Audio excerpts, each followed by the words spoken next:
Welcome to all of you in global record. दोस्तों, recently news आई है कि चाइना ने अपने डिफेंस बजट में मैसिवली इंक्रीज किया है। टोटल 7.5% का इंक्रीज किया है लास्ट ईयर के डिफेंस बजट के कंपेयर में। और ये न्यूज अगर आप लोग देखेंगे तो एक तरीके से बहुत ज्यादा कंसर्न वाली बात है वेस्ट के लिए और साथ ही साथ इंडिया के लिए भी। तो वेस्ट और इंडिया के लिए तो समझ में आता है, लेकिन ये जो न्यूज है इसकी वजह से कहीं ना कहीं रशिया भी बहुत ज्यादा कंसर्न होगा। और क्यों, इसके बारे में मैं आगे आप लोग को बताऊंगा इस वीडियो में। और साथ ही साथ मैं आप लोग को ये भी बताऊंगा कि क्यों यूएसए के जो एक्शन है वो कहीं ना कहीं इंडिया को भी बहुत ज्यादा नुकसान पहुंचा रहे हैं और इंडिया की सिक्योरिटी के लिए भी एक तरीके से थ्रेट बनते जा रहे हैं।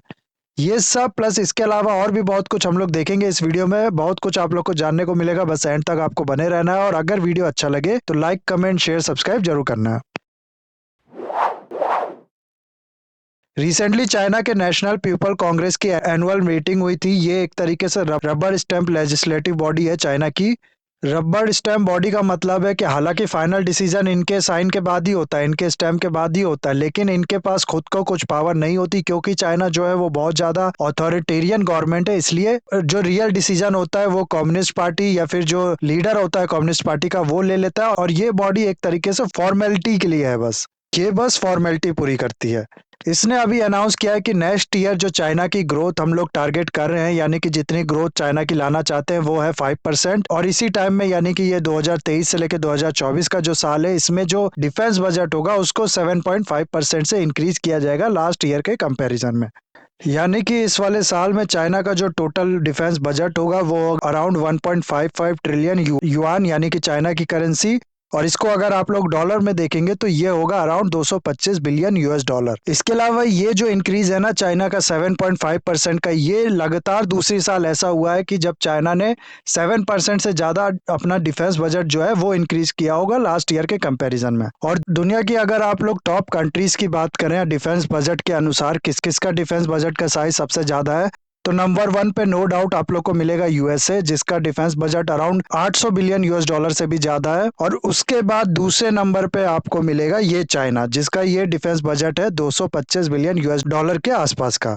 थर्ड पे आप लोग को मिलेगा रशिया, जिसका अराउंड 84 बिलियन यूएस डॉलर का है। और फोर्थ पे आप लोग को मिलेगा इंडिया, जिसके बजट में इस बार 5.94 लाख करोड़ रुपए अलॉट किया गया है डिफेंस के लिए, जो कि होगा अराउंड 72 से लेकर 73 बिलियन यूएस डॉलर का। इंडिया का भी डिफेंस बजट है जो पिछले साल के कंपेयर में 13% बढ़ा इस साल। और इसके बाद यानी इंडिया के बाद आप लोग को मिलेगा जर्मनी, जिसका defence budget around 55 billion US dollar का है। तो ये टॉप 5 कंट्रीज हैं डिफेंस बजट के अनुसार। इस पूरे लिस्ट में अगर आप लोग यूएसए को अलग कर दें और यूएसए के बाद आने वाली अगली 10-11 कंट्रीज का टोटल जो डिफेंस बजट है उसको कंपेयर करें यूएस के डिफेंस बजट से, तब भी यूएस का डिफेंस बजट जो होगा वो ज्यादा होगा। तो कहने का मतलब है यूएसए अकेले जितना खर्चा करता है डिफेंस के मामले में उतना अगली 10 कंट्रीज भी मिलके नहीं करती हैं। यूएसए से जब भी इसके बारे में पूछा जाता है कि आप लोग इतना डिफेंस पे क्यों खर्चा करते हो, आप लोग क्यों इतना वॉर को प्रमोट करते हो, तो वो कहते हैं कि ये जो डिफेंस का हम लोग का बजट है ये अगर आप लोग जीडीपी के कंपैरिजन में देखें तो ये उतना ज्यादा परसेंटेज नहीं बैठता है बाकी कंट्रीज के कंपैरिजन में। साथ ही साथ ये अपने आप के लिए खतरा भी बताते हैं कि रशिया हो गया, चाइना हो गया, इस तरह के काफी थ्रेट का सामना यूएसए को करना पड़ता है। इसलिए हम लोग को अपना डिफेंस बजट जो है उसको बढ़ा के रखना पड़ता है। और जबकि इसका मेन रीजन जो है वो हम लोग तो जानते ही हैं कि यूएसए जो है वो अपने आप को पूरे पूरे वर्ल्ड का पुलिस समझता है। उसको लगता है पूरी दुनिया में शांति स्टेब्लिश करना उसी की जिम्मेदारी है। इसलिए दुनिया भर की कंट्रीज में उसने फ्रंट खोल रखे हैं या फिर खोल रखे थे, चाहे वो अफगानिस्तान हो गया, चाहे वो इराक, लीबिया हो गया। इन सब की वजह से उसको इतना हाई डिफेंस बजट जो है वो मैनेज करना पड़ता है, इतना ज्यादा पैसा डिफेंस पे खर्चा करना पड़ता है। तो यूएसए के तो ये सब आर्गुमेंट है, ये सब रीजन है। लेकिन चाइना की अगर हम लोग बात करें, जो कि मेन एरिया ऑफ कंसर्न होना चाहिए, क्योंकि कहाँ चाइना का 225 बिलियन यूएस डॉलर का डिफेंस बजट और कहाँ इंडिया का 73 बिलियन यूएस डॉलर का डिफेंस बजट, और वो भी लगातार चाइना का बढ़ता जा रहा है। तो इसलिए इंडिया के लिए ये एक मेजर कंसर्न होना चाहिए। और चाइना का इसके पीछे जो स्टेटमेंट होता है अपना डिफेंस बजट बढ़ाने का, वो कहता है चाइना की सब कोशिश कर रहे हैं चाइना को सप्रेस करने के लिए, इसलिए चाइना की मजबूरी है अपना जो डिफेंस बजट है उसको बढ़ाना। और जिस तरह की थ्रेट है चाइना को उसके हिसाब से ये रैशनल भी है। लेकिन वेस्टर्न कंट्री चाइना कहती है कि इसको एज अ डेमोनिक बना के दिखाती है, जो कि सरासर गलत है। लेकिन अगर आप लोग रियल पिक्चर देखो तो कई एक्सपर्ट्स की ये आशंका है कि बहुत जल्दी चाइना जो है वो ताइवान को इन्वेड करेगा।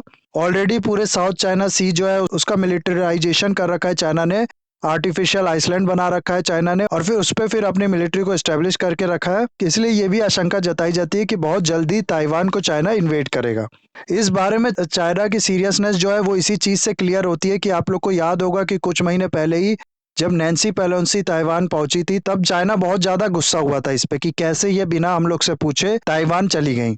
उसके बाद बहुत ज्यादा मिसाइल टेस्ट इस एरिया में, बहुत ज्यादा एक तरीके से ये कह लीजिए शक्ति प्रदर्शन चाइना ने यहाँ पर किया था। और अब बताया ये जाता है कि रशिया यूक्रेन का जो वॉर है, इसकी वजह से चाइना को और भी ज्यादा मोटिवेशन मिलेगा, और भी ज्यादा उसका मनोबल जो है वो मजबूत होगा कि ऐसा कुछ काम करके, यानी कि ताइवान पे अटैक करके, ताइवान को इन्वेड करके भी वो बच सकता है दुनिया से, और इसको सपोर्ट भी मिलेगा रशिया से। एट द सेम टाइम आप लोग को पता होगा कि इंडिया और चाइना के बॉर्डर पे भी चाइना काफी बार इशू क्रिएट करता है, चाहे वो अरुणाचल प्रदेश वाला बॉर्डर हो गया, चाहे वो लद्दाख वाला बॉर्डर हो गया। दोनों ही साइड पे चाइना अलग अलग टाइम में प्रॉब्लम क्रिएट कर चुका है, काफी ज्यादा एग्रेसिवनेस दिखा चुका है। प्लस इसके अलावा जितने भी चाइना के नेबर्स हैं, उनकी टेरिटोरी पे अपना क्लेम बताना, उनके वाटर एरिया को अपना बताना, पूरे साउथ चाइना सी को आप लोग को पता होगा कि चाइना अपना बताता है। तो ये सब चाइना के जो एक्शन है, इसकी वजह से चाइना का जो ये बढ़ता हुआ डिफेंस बजट है, ये एक मेजर कंसर्न है चाइना के सारे नेबर्स के लिए।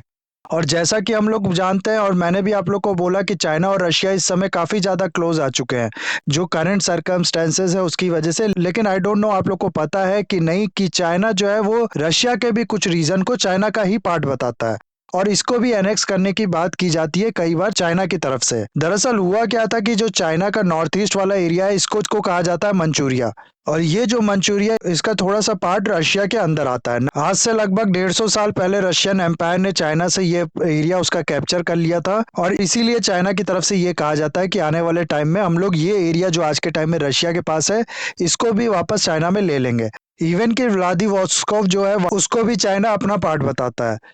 तो जब ऐसी बात हो, आसपास की सारी कंट्रीज की टेरिटोरीज पे चाइना का एम्बिशन हो, तो ऐसे में ये जो चाइना का बढ़ता हुआ बजट है, ये जाहिर सी बात है सारे नेबर्स के लिए, इंक्लूडिंग रशिया की भी नजर इस पे होगी, और वो लोग इससे थोड़ा कंसर्न भी होंगे। नाउ क्वेश्चन में कम्स इन योर माइंड कि डज साइज मैटर्स और नॉट। तो देखो क्या होता है ना, पहले तो यस इट्स मैटर, क्योंकि कितना भी बोल लिया जाए कि आज के टाइम में जो कन्वेंशनल वॉर है उस तरीके से वॉर नहीं होने वाली, information warfare, biological warfare, electronic warfare, इस तरीके के वॉर जो है आज के टाइम के रियलिटी है। लेकिन सच तो यह है कि वो भी वॉर जो है उसके लिए भी आप लोग को पैसा चाहिए। तो यस साइज डू मैटर्स, लेकिन it's not the only factor that's matter. इसके अलावा और भी कई फैक्टर्स हैं, जैसे कि हम लोग जीडीपी में पढ़ते हैं ना कि परचेजिंग पावर पैरिटी कुछ होती है, और उसके अकॉर्डिंग बहुत टाइम से इंडिया जो है वो थर्ड लार्जेस्ट इकोनॉमी है, और रियल वैल्यू में अगर हम लोग बात करें तो इंडिया जो है वो फिफ्थ लार्जेस्ट इकोनॉमी है। वो फैक्टर इसमें भी काम करता है। होता क्या है कि पहले तो परचेजिंग पावर पैरिटी आप लोग समझो। दरअसल क्या होता है ना कि मान लो किसी के पास 100 रुपए है इंडिया में, और किसी के पास इतना ही पैसा है डॉलर के फॉर्म में यूएसए में। तो होगा क्या कि इंडिया में मान लो जो आदमी है उसको उसको 100 रुपए में एक टाइम का भरपेट खाना मिल जाएगा, आराम से वो खा पी लेगा और ज्यादा सामान खरीद लेगा यूएसए में जिसके पास इतना ही पैसा है उसके कंपैरिजन में, क्योंकि यूएसए में रहना वगैरह थोड़ा महंगा है। तो यही कॉन्सेप्ट जो है वो जीडीपी में भी इंक्लूड किया जाता है। भले ही इंडिया की जीडीपी जो है वो यूएसए से बहुत ज्यादा कम है, और यूएसए से ही क्यों, जापान से भी बहुत ज्यादा कम है, चाइना से भी बहुत ज्यादा कम है, ऐसे फिफ्थ लार्जेस्ट इकोनॉमी है इंडिया। लेकिन अगर हम लोग परचेजिंग पावर पैरिटी को भी इसमें इंक्लूड करें, यानी किस देश में कितनी महंगाई है उसके बेसिस पे भी बात करें, तो इंडिया जो है वो थर्ड लार्जेस्ट इकोनॉमी है। यानी कि इंडिया के ऊपर जो कंट्रीज है, यानी जैसे कि जापान, जर्मनी, इनकी जीडीपी ज्यादा है लेकिन इनके यहाँ महंगाई भी ज्यादा है, उसको इंक्लूड कर लेते हैं हम लोग, तो इंडिया इन दोनों से आगे है। यही फैक्टर काम करता है डिफेंस बजट में भी। क्या होता है कि मान लो डिफेंस बजट में से ही सोल्जर्स को भी पैसा जाता है, प्लस कुछ सर्विस जो कंट्री अपनी ही कंट्री से खरीदती हैं उसमें भी पैसा जाता है। तो ये सब सर्विस, ये सब पेमेंट जो कंट्री देती है, वो अगर किसी कंट्री में महंगाई ज्यादा है तो वहां पर ज्यादा देना पड़ेगा, और किसी कंट्री में अगर महंगाई कम है तो वहां पर कम से भी चलेगा। इसीलिए भले ही नंबर्स का अंतर हो, लेकिन जो वैल्यू मिल रही है, यानी कि जितने लोगों को पेमेंट किया जा रहा है या जो सर्विस खरीदी जा रही है, वो बराबर ही मिल रही है दोनों कंट्रीज को। इसीलिए जो परचेजिंग पावर पैरिटी का फैक्टर भी इसमें काम करता है। अकेले जो साइज है उस पर बात नहीं की जा सकती है।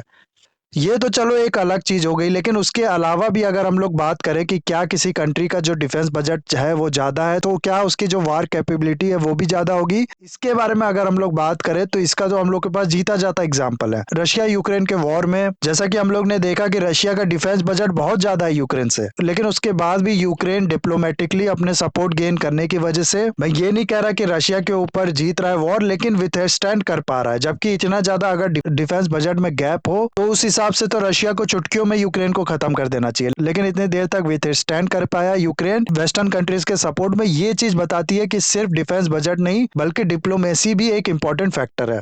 इसके अलावा अगर हम लोग और बात करें तो होता क्या है ना कि जैसे यूएसए है या फिर चाइना है, इनके पास पैसा बहुत ज्यादा है, तो ये लोग अलग अलग कंट्री में उस पैसे को इन्वेस्ट करती हैं। यूएसए का बहुत सी कंट्री में इन्वेस्टमेंट है, चाइना का भी अगर आप लोग देखोगे तो काफी इन्वेस्टमेंट है, पोर्ट्स हो गए या फिर डिफरेंट इंफ्रास्ट्रक्चर प्रोजेक्ट्स हो गए, इंडियन ओशियन कंट्रीज में हो गई या फिर अफ्रीकन कंट्रीज में हो गए या फिर अफगानिस्तान पाकिस्तान इस वाले एरिया में। ये तो सिर्फ कुछ नाम है, बाकी जगह पे भी काफी ज्यादा इन्वेस्टमेंट है चाइना का। इन इन्वेस्टमेंट को प्रोटेक्ट करने के लिए और या फिर इन्वेस्टमेंट को अगर हम लोग थोड़ी देर के लिए किनारे भी कर लें तो जो इनके इंटरेस्ट होते हैं, जैसे कि चाइना का बहुत ज्यादा ऑयल का सप्लाई आता था मिडिल ईस्ट से, जिसपे चाइना डिपेंडेंट था अपनी एनर्जी सिक्योरिटी के लिए। हालांकि अब तो रशिया से भी आने लगा है, लेकिन अभी भी बहुत ज्यादा ऑयल आता है मिडिल ईस्ट से। वैसे में मान लो कोई कंट्री चाइना की दुश्मन हो इस एरिया में, तो आराम से जो चाइना का ये ऑयल का सप्लाई है उसको रोक देगी। यहाँ पर मैं नाम नहीं लेना चाहता था, लेकिन इंडिया ही की अगर हम लोग बात करें तो इंडिया कभी भी चाहे तो ये ऑयल का सप्लाई रोक दे। इसीलिए चाइना की ये जो इंटरेस्ट है या फिर ये पूरे इन्वेस्टमेंट है चाइना को, उनको प्रोटेक्ट करने के लिए उसको जो मिलिट्री है उसको और भी ज्यादा स्ट्रांग होना चाहिए, और उसके लिए उसको फिर उसका डिफेंस बजट भी ज्यादा होना चाहिए।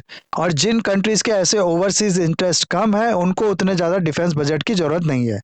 इसके अलावा ज्योग्राफिकल एडवांटेज एक बहुत बड़ा फैक्टर है। कई बार क्या होता है कि ज्योग्राफिकल एडवांटेज ज्यादा होने की वजह से बहुत ज्यादा पैसा बच जाता है डिफेंस बजट में। इसकी वजह से कम डिफेंस बजट होने के बावजूद भी काम चल जाता है। इसका सबसे बड़ा एग्जाम्पल तो रशिया ही है। हिस्ट्री में कई बार ऐसा हुआ है कि रशिया पे लोगों ने अटैक किया है, लेकिन रशिया की सर्दी की वजह से उन लोग को हार माननी पड़ी है। एग्जाम्पल के लिए एक बार नेपोलियन ने अटैक किया था रशिया पे, जिसको सेकेंड पोलिश वॉर भी कहा जाता है 1812 में। और इस अटैक के बाद हुआ क्या कि भले ही एक दो छोटे वोटे बैटल में रशिया की आर्मी हार गई, लेकिन ठंड के मारे नेपोलियन को पीछे हटना पड़ा। बहुत ज्यादा जान और माल का नुकसान भी हुआ फ्रांस को, जिसकी वजह से एक तरीके से पूरी जो सिक्योरिटी थी फ्रांस की और नेपोलियन की वो खत्म हो गई।